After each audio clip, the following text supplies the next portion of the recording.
Hey. Time for another out of this world story from our space. Am I the a-hole for joking about my best friend's wife's affair? I have a pretty close group of friends. 4 of the guys, including myself. We're all in our mid-30s, and we've all been friends since we were 13. A couple of years back, 2 of my friends moved back in town, so we all have been meeting up fairly regularly ever since. Because of this, our wives are all friends now. My closest friend, Max, I've known my whole life. He and his wife, Julie, have gotten really close with my wife and I over the years. Back in 2012, when Max and Julie first got married, Julie had an affair with a guy from work. To make matters worse, the guy Julie had an affair with was married to Max's boss. We found out Julie had been having a 6-month affair 9 months into their marriage. I thought for sure they were going to break up, but they didn't. I respect Max's decision, but I don't agree with it. Over the years, I have paid attention to the relationship in case he needs me. As time goes on, and we've moved on, the subject has moved into a less heavy light. I rib Max from time to time, and he ribs me back. I had breast cancer for 2015 to 2019, and never stopped hearing the jokes pour in from him. 3 weeks ago, Max bought Julie a BMW as an early 10th wedding anniversary present. A day later, I told Max, while we were out with the other guys, "Max, if I screw some other guy, will you buy me a Palisade?" And we all laughed it off, as is usual. A few days later, Max told me he left Julie. Last year, he had caught her having another affair, but never told anyone. I'm absolutely heartbroken over this. Max is my best friend, and I've invited him to live with my wife and I for the time being. However, now my wife and the other wives are upset at me for the joke. They all liked Julie and think I was being a dick to Max. I'm certain I was, but that's basically our whole friendship, which made him leave her. I don't agree at all. In fact, the other day when I came home from work, my wife was on the phone with Julie, and I said, "You better get that whore off the phone before Max gets here." I, quite frankly, do not care for Julie. I have only put up with her for Max's sake. And now that he's left her, I'm not worried about burning this bridge. However, I'm being told I took it too far. What's the consensus? Let's get that consensus from the community. Obiter Dicta says, "Not the a-hole. Julie's behavior made Max leave Julie, not you. You were unaware of Julie's more recent infidelity, and her first affair had been a fair game for jokes of the past, so you had no idea you were pressing on a sore point. I'd be concerned that your wife is ready to blame you for Julie Max's failed marriage before she blames Julie." Our next chime in from Capri Sunrising. "Not the a-hole. It's frankly odd to me that your wife isn't put off by Julie having yet another affair and continuing that friendship business as usual. I would have questions if my girlfriend's husband left her because of a second affair." Last thought from ProudSpell1711. "I'm a woman, and I gotta say, the way some guys razz each other is a mystery to me, but I accept that it happens. As long as Max never indicated to you that the teasing bothered him, not the a-hole. I would recommend you not alienate Julie, however, since Max seems to have a complicated relationship with her. If he decides to reconcile with her, which hopefully you won't, but you never know, you don't want to find yourself estranged from your friend because you insulted his wife or ex-wife." Moving on to the next one. Am I the a-hole for refusing to have the same diet as my pregnant, soon-to-be ex-wife? Disclaimer, my English is not the best, it's not my first language. My, male 26, wife, female 24, got pregnant about 4 months ago. Before getting married, we agreed not to have children, but then her IUD failed and she decided to keep it. So now we're in the process of getting a divorce. We filed the week she made her decision, but the process is slow for some bureaucratic things in my country. Problem is, we're still living together. She doesn't have a family in this country, and her mother is coming in about 3 months to help her with the moving and the baby. But for the meantime, we're still living in my house, just in separate rooms. Recently, she decided to start an insanely healthy diet for the baby and replaced all her meals for veggie shakes and salads, meat substitutes, almond milk, you get me. This would be okay as I don't care what she eats, but she threw out all my food from the fridge because of cross-contamination concerns, and is actively bothering me to keep the same diet as her, saying I should support her because she's tried to be healthy for the baby. Last night, I was too tired after work to go eat a proper meal outside, so I just ordered some fried chicken. She went nuclear with the delivery guy and me, so I ended up eating and sleeping on my car. Needless to say, we're still fighting. I just don't see the point for me going on a diet. If she wants to take care of herself and her baby, that's her issue. The food I eat has zero relevance to her health, And it's not like I'm unhealthy enough as for her to be worried about if I'll be able to pay child support for the next 18 years, which of course I will. So kind, community. Am I the a-hole? Alright, community, what do they say? OZSH90 says, let's recap with your additional comments, as this post is soon going to become a crack show of people coming after you for being a horrible human being, something I completely disagree with. You married your ex with an understanding that neither of you wanted kids and that you'd abort in case your ex got pregnant. She was on IUD and it failed. You had a scheduled vasectomy that was postponed due to the pandemic, and you haven't been able to reschedule. She decided to keep the baby with the understanding that you'd want no part in their life if she had the baby. You continue to support her financially and live with her until her mother arrives so she wouldn't be in a bad situation. You'll pay child support once the baby arrives. Not the a-hole. And it is said by a woman who grew up without a father. You made your point clear from the beginning. You are honest, and you are doing your part by providing financial support now and plan on continuing to do so. While this whole diet thing is just your ridiculous cherry on top of a very messy cake your life has become, as even in a working relationship, husbands are not obliged to follow diets that their pregnant spouses start on a whim, especially without consulting a doctor. People will accuse you of being heartless and unable to do the decent thing, but I do remember my father, who used to show up a couple of times per year, completely uncomfortable and not the least loving.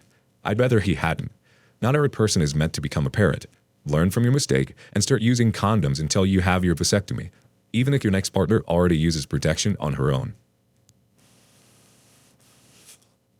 Next thought from What This For? Not your wife, not your choice, not your diet, not your problem. Your house, your money, your groceries. If she doesn't like it, she can GTFO.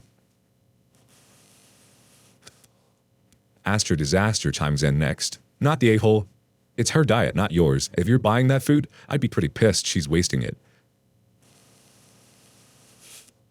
Last thought from Just a Sad Noob. Not the a-hole.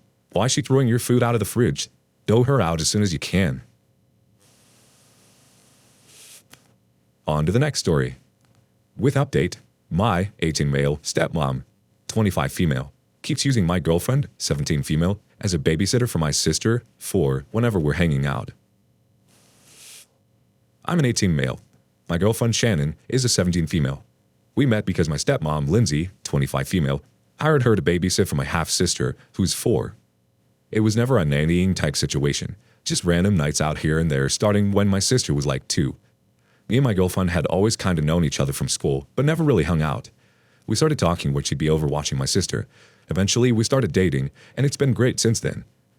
The issue is my stepmom seems to think Shannon is now at her beck and call whenever Shannon is over, which is a lot. She'll just be like, "Oh, Shannon, I'm just running out to get my nails done. You don't mind keeping an eye on Remy, do you?" Or if Shannon stays over on a weekend, she'll walk into the room really early, wake up Shannon, and be like, "Oh, I just want to run out while she's sleeping. I'll be right back," and then be gone until 2 or 3. Shannon needs to stick up for herself and say no, but when Lindsay just comes in and doesn't even ask, she just says, "Oh, you wouldn't mind, would you?"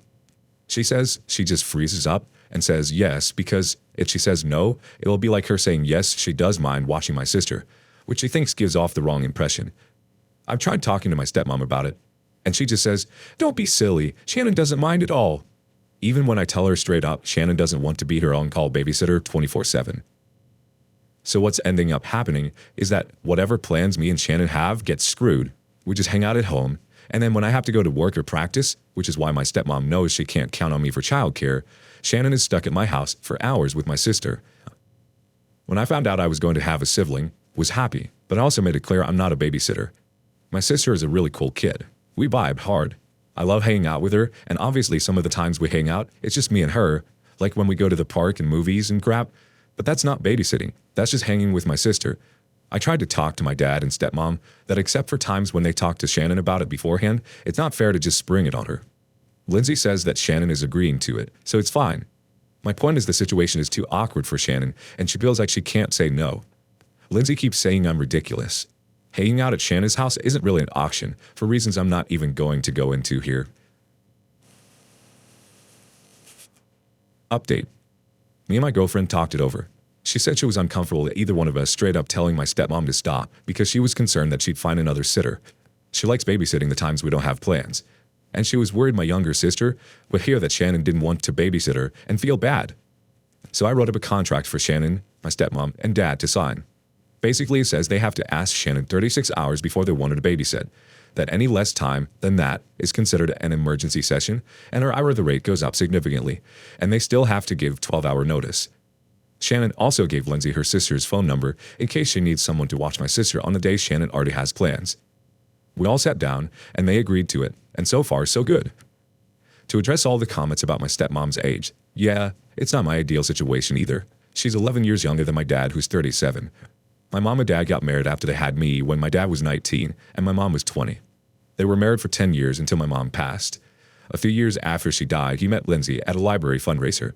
They dated, got married, and had my sister. Trust me, I don't like the fact that some of my friends have siblings older than my stepmom. But it's my dad's life, and everyone seems pretty happy. It's not my place to tell two adults what they should or shouldn't do, and to be honest, in a few months when I graduate, me and Shannon are going to get our own place anyway. Our first reaction comes from innocuous profile. I've never been so proud of a stranger before. Good job, OP. You handled this like a pro. I hope things continue in the right direction for you and your family. You seem like a good person. Neutral Good 079 says, yes, with the contract, a good option. Ideally, you guys should have set the boundary. However, you're 18, so you have time. But this is a good option. Make sure you draw a contract for a sister too, so they don't use her poorly too. Pinky HC has a last thought. Wow, great job, OP. You advocated for your girlfriend and listened to her. This is fantastic. I wish more people had the communication skills and respect you do. On to the next story. 5-year relationship breakup for not agreeing to never have sex again. I, male 27, just ended a 5-year relationship with my girlfriend, female 27. I don't understand how it didn't work out. We've been together since college, and we get along great. 1 year ago, I suggested to her to move in and start a life together. When we were going to sign the contract for the apartment, she backed out as she wanted to experience what it's like to live alone. It hurt me, but I accepted it. It was necessary for her, and I had already experienced it. She needed to know herself. Since then, we see each other very little and had sex less than once a month, by her decision. I know she loves me. We had dates and good moments. She said she wanted to talk seriously with me about something. I thought it was finally about our future, but which I had dreamed so much. But instead, she told me that if we wanted to be together, we could not have sex anymore. Never. As she always felt obliged to please me. I want to make it clear that I never forced her to have sex with me. Her words. I know we love each other and make a good couple, but it just doesn't happen for us. She is very sensitive and loving, and I miss her quite a bit. But I feel like I gave up a lot in the past and didn't want to do it again. I don't know if I had to give more of myself. I feel sorry for what she is going through because I know it is a complicated situation for her. Do we do the right thing?